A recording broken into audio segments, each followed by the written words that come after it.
Salam, salam kasih, damai dan sejahtera. Tuhan memberkati, menyertai dan melindungi. Salve, saudara-saudara yang terkasih dalam Yesus Kristus. Kita sudah mendengarkan bacaan-bacaan yang sudah kita dengarkan. Bacaan dari surat kepada orang Ibrani. Yesus Kristus Tuhan segala sesuatu, kamu melihat hatiku, kamu mengetahui keinginanku, milikilah seluruh diriku. Kata Santa Agatha. Sabda Tuhan itu meneguhkan, sabda Tuhan juga menegur. Pada saat kita dalam dosa, sabda Tuhan mengingatkan kita. Ingatlah selalu akan nasihat Tuhan. Saudara-saudara yang terkasih dalam Yesus Kristus, surat kepada orang Ibrani ini benar-benar menyentuh hati kita, jiwa kita. Dan mesti kita renungkan dengan seksama. Saudara-saudara, dalam pergumulanmu melawan dosa, kamu belum sampai mencucurkan darah. Setiap waktu, setiap saat kita tuh bergumul. Dan ingat, pergumulan kita melawan dosa itu tidak mencucurkan darah. Tapi banyak para martir dan orang kudus mencucurkan darah untuk melawan kedosaan. Kita harus membenci dosa itu. Kita harus melawan dosa itu. Karena akar dosa, ya, upah dosa itu adalah maut. Dan karena maut sudah dikalahkan oleh Yesus, maka dosa itu terus melawan, ya, melawan diri kita yang sudah ditebus Kristus ini. Mengapa dosa itu menguntip dan mengintip kita? Karena memang dosa itu, ya, berasal dari si jahat, keinginan jahat, keinginan setan, keinginan iblis, keinginan dunia ini yang dipengaruhi oleh si jahat, keinginan hawa nafsu kita. Karena dosa itu memang mengintip dan menguntip kita. Dan perlawanannya itu mesti dengan iman dan takwa kepada Allah Tritunggal yang Maha Kudus, kepada berkat Allah di surga, kepada kasih Kristus, kepada bimbingan Roh Kudus. Kalau tidak, kita akan sulit melawan dosa. Karena dosa itu mendatangkan kenyamanan, keenakan, kenikmatan. Dosa itu membuat kita menjadi malas, sombong, congkak, acuh, apatis. Dosa itu merusak hubungan Allah dan manusia. Dan pendamaian dosa itu adalah Yesus Kristus sendiri yang mengorbankan dirinya di kayu salib, wafat, bangkit pada hari ketiga dan naik ke surga. Saudara-saudara yang terkasih dalam Yesus Kristus, dosa, ya, merupakan keinginan jahat yang ingin menghancurkan relasi kita dengan Tuhan, relasi kita dengan sesama, relasi kita dengan alam semesta ini. Dan itulah visi misi dosa. Jadi tidak ada visi misi dosa yang akan memberi kita kebahagiaan dan sejahtera. Kebahagiaan yang diberikan adalah sesaat. Kebahagiaan yang diberikan adalah fana. Ya. Jadi kedosaan ini jangan sampai kita anggap sebagai hal-hal yang normal-normal saja.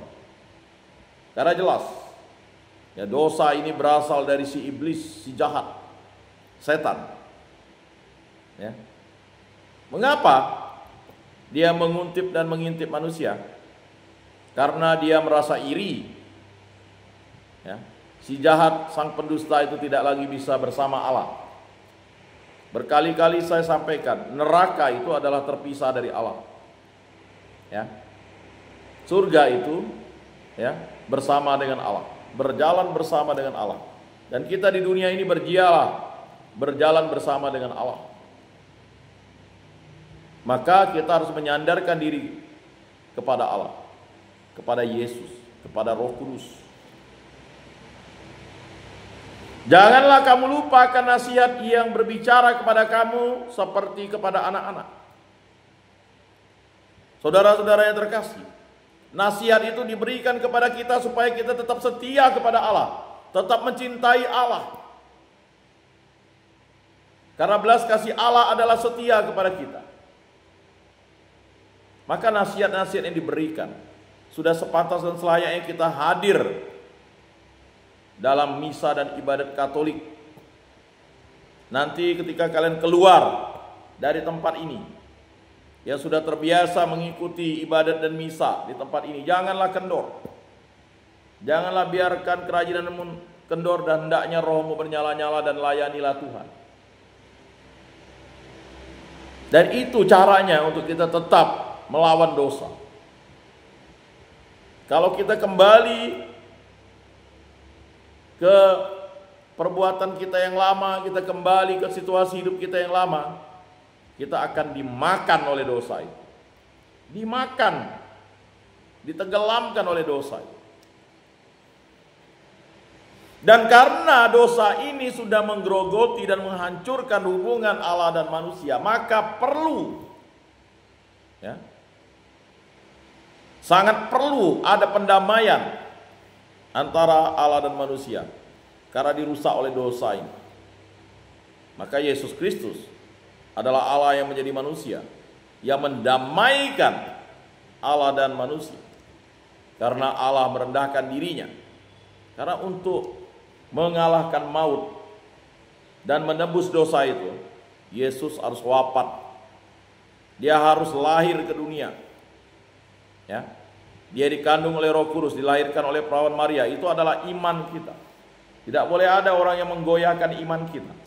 Kalau dia tidak percaya Yesus Kristus dalam gereja yang satu, kudus, Katolik dan Apostolik, silakan dia percaya dengan iman dia.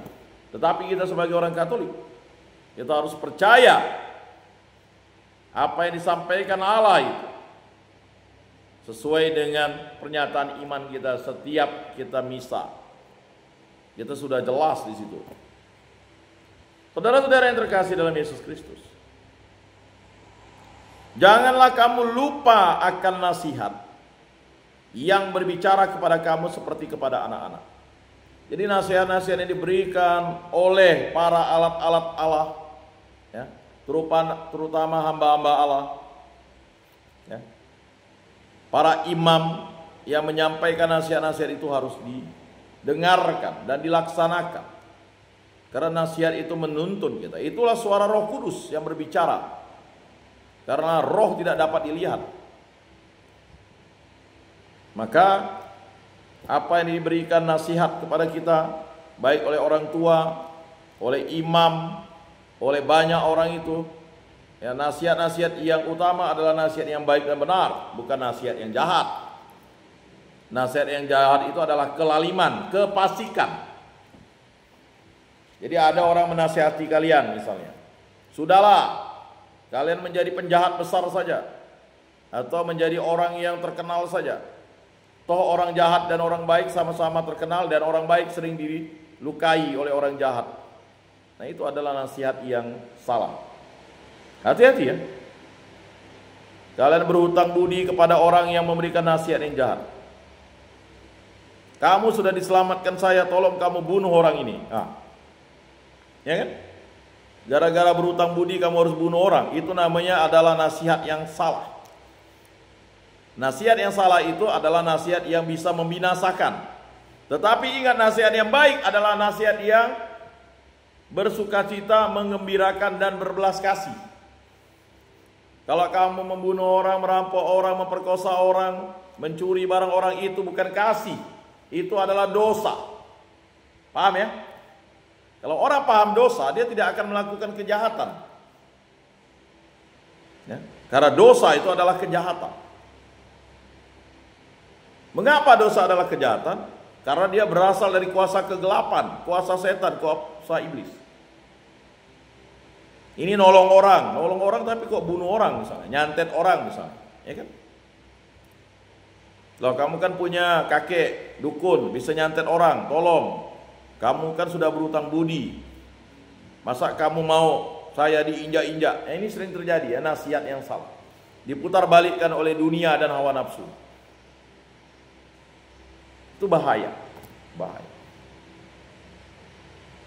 Jadi jangan pernah berpikir ya, ketika orang mencanangkan sesuatu untuk membalas dendam dan membinasakan orang, apakah itu adalah kebaikan? No, itu adalah kejahatan, itu adalah dosa. Dan ini sering terjadi, saudara-saudara yang terkasih. Perkelahian antar geng, saling bunuh-membunuh, saling bacok-membacok, saling tembak-menembak, ya kan? Saling menghabisi. Itulah dia nasihat yang salah. Nasihat yang salah itu adalah berakibat fatal. Makanya surat kepada orang Ibrani ini mengingatkan kita sebagai orang beriman. Ya. Banyak nasihat, tetapi nasihat yang benar adalah yang disampaikan dalam firman dan sabda Tuhan ini. Ya. Hai anakku, janganlah meremehkan didikan Tuhan. Nah itu. Itulah nasihat yang baik dan benar. Kita sering meremehkan didikan Tuhan. Padahal didikan Tuhan itu jelas kepada kita. Cintailah Tuhan Allahmu dengan segenap hatimu, dengan segenap jiwamu, dengan segenap akal budimu, dengan segenap kekuatanmu, dan cintailah sesamamu manusia seperti diri sendiri. Nah itu dia belas kasih. Itulah cinta kasih. Itulah didikan Tuhan. 10 perintah Allah. Didikan Tuhan. 5 perintah gereja. Didikan Tuhan.